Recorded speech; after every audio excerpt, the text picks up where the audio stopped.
Hi, everybody. I'm Colleen Balderson with the English Law Group and a licensed attorney in Kentucky and Indiana. And this is part one of a two-part series talking about agency law in Kentucky. If you are a realtor, this is for you. The KREC has just mandated new forms for agency disclosure and property disclosure for sellers that have gone into effect on May 2nd of 2023. So they should be easily accessible at this point, but it is really important that you're using the correct forms. If you have forms that were previously signed, they're probably still fine. If you have a client that is not under contract, when you do submit a new offer or submit an offer to them, it might not be a bad idea to get the new guide to agency signed, and obviously to also have them sign the one specific to the buyer or the seller if that is what you are in fact doing. So without further ado, the first part of this series is going to talk about the new forms. The second part, which is a different recording, is going to talk about agency law in general and when those different things are relevant and important. There's a lot of overlapping, so I don't mean to be redundant, but it's the only way to explain these things. So I am going to share my screen now. And I think the easiest way, I have been going around to different agencies and explaining to them what, actually, let's make sure that that's right. No, it's not. Okay, sorry.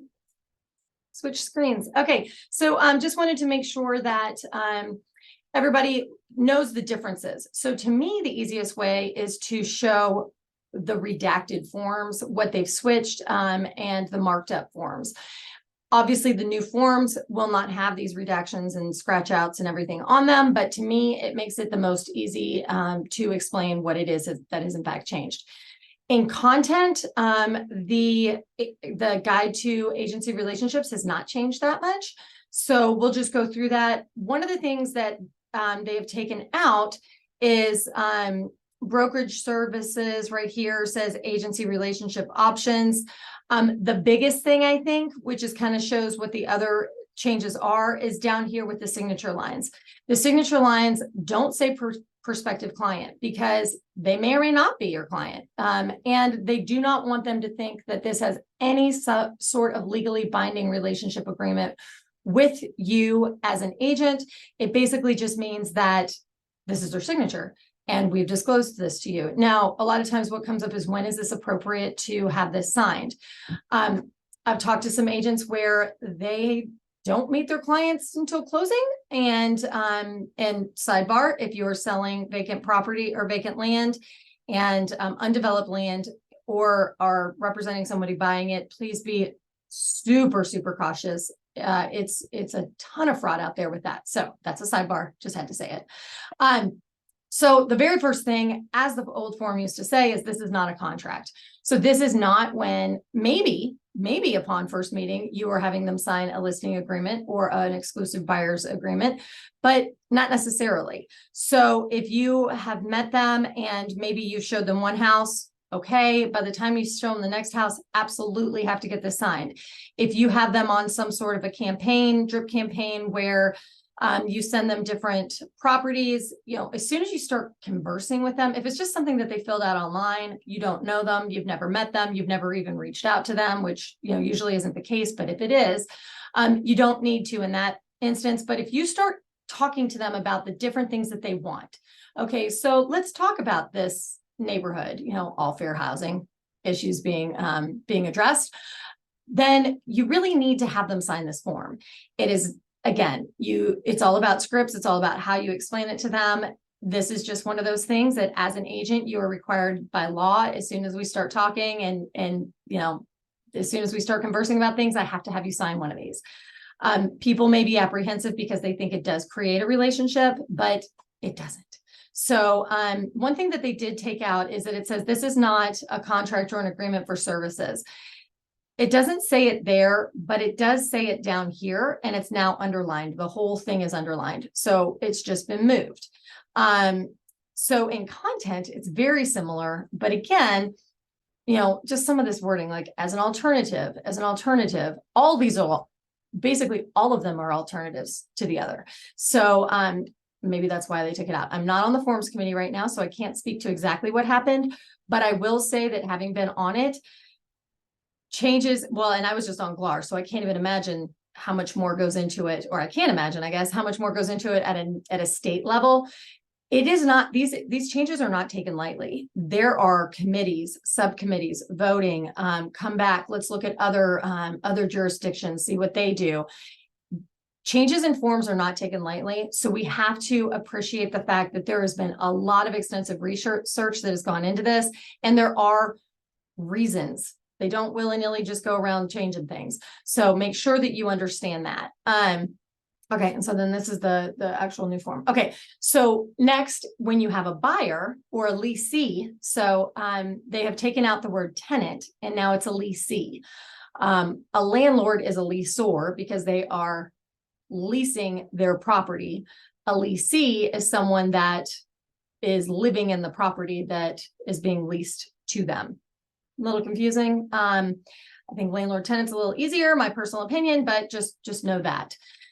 Try not to get confused. If you're not a property manager, then you really probably don't have to worry about this. But if you are a buyer's agent, which I'm sure many of you, if you aren't now, then you're working on that. Well, something just fell. Anyway, so right here, this is a really big question that we get asked.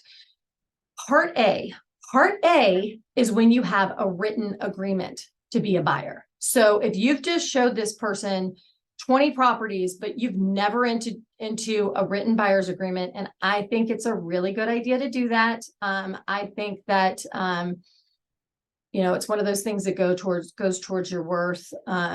They should be willing to sign a buyer's agreement, exclusive buyer's agreement with you. It's all about the presentation. But if you are completely opposed to doing that and you will never have anybody sign one of those agreements, then you never have to worry about Part A. Okay, Part A is only if you have a written agreement for services as a buyer's agent.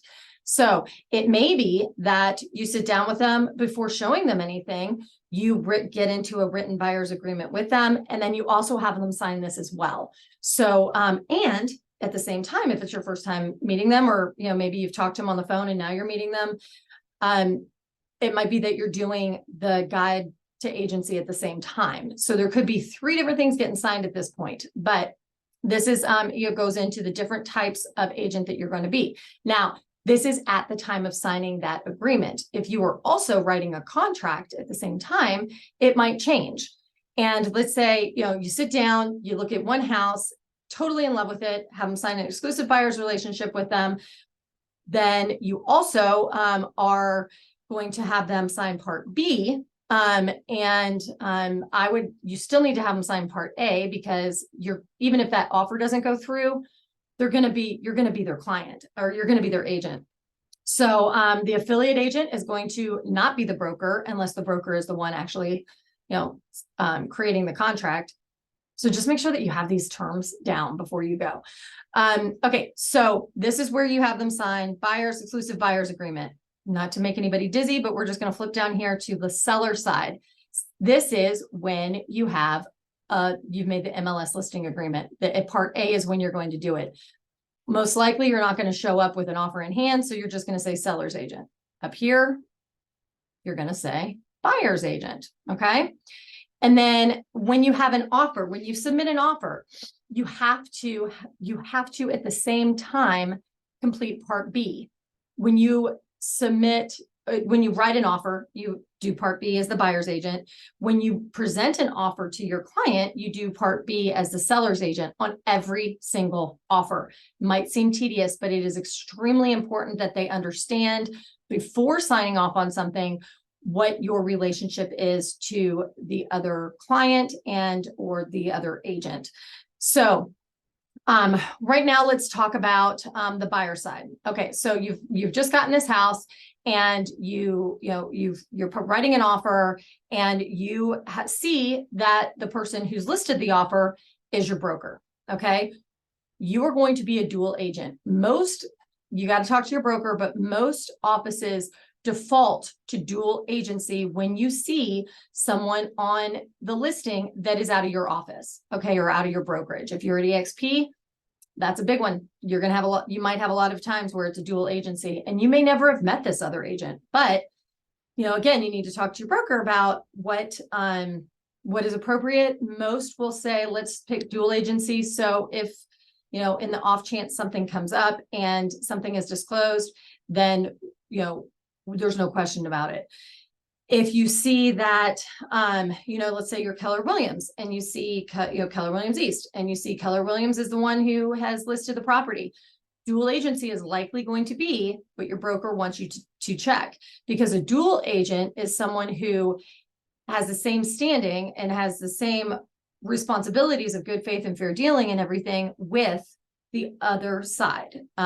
So if there's two agents from the same office, they may share a portal of some sort. They may share a copier. They may be sharing an office or a cubicle. They may see whiteboards that, they may be standing around and someone's talking about, hey, my client, she's about to have a baby. She really needs to sell this house. They are getting desperate. If you say that and you're walking around, you're like, well, that's good to know, because my client wants a house just like that. I know they're desperate. We could probably get more, offer a little less. Just that kind of information alone puts you at a different place than if you didn't share an office or a brokerage with someone else. The broker will always, always, always be the dual agent. Always. They cannot take that hat off. And we will talk about relationships, the fiduciary relationships in the next video, and what your duties are as a fiduciary. But in this case, what I would probably say, and always double check with your broker, but most likely if you see that you're filling out a contract and the other side is from the same brokerage, most likely you're going to be a dual agent. Okay. One of the things that is very important that has changed about this document, I think it's the biggest change of all, is right here under dual agency. It used to be this is where you would disclose a family, business or personal relationship with someone.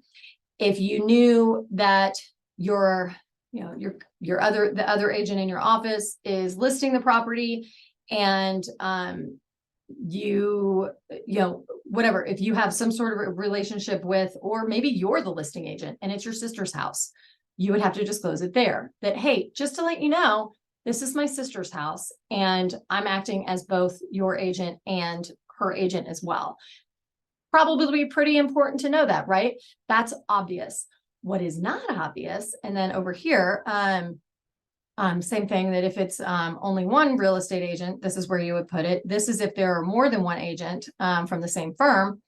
Read the document. It's actually kind of, if you read the document, it's actually answers some of the questions that you may have. But down here, it doesn't say who you are, what you're representing. Now everyone is responsible to disclose these relationships. And in being from Louisville, where I'm located, we also practice in Bullitt County. Even though some of those communities may seem big, they end up getting pretty small when you start talking about who you may or may not have a personal relationship with someone.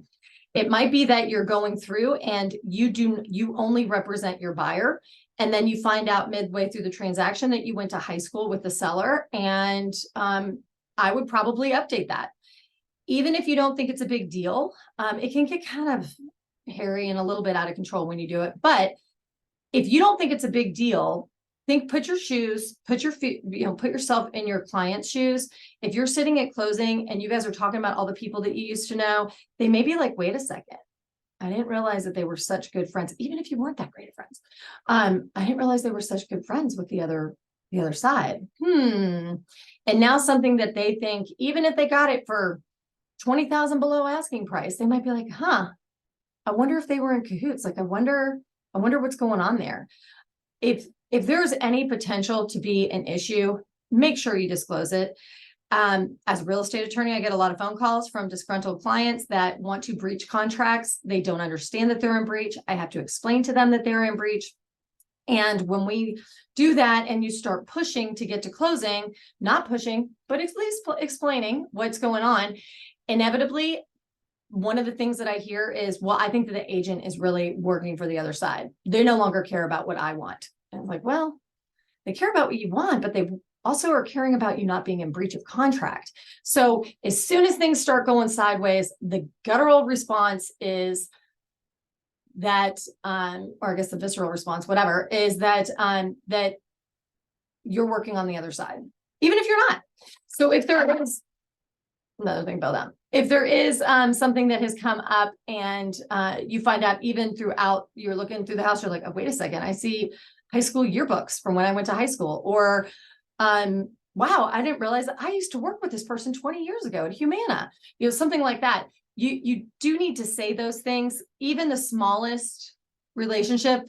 Again, if you find out at closing that this person was your little sister's best friend's brother or something, yeah, okay, what's reasonable there? But I think err on the side of disclosure, disclose, and you can always get this updated later, because whether or not you're a dual agent or just the buyer's agent, or a dual agent and just the seller's agent, that's not going to change. But maybe this part about relationships to the other transaction. Now, if you are just the buyer's agent and it's your sister, you don't have to disclose to your sister that it's your sister.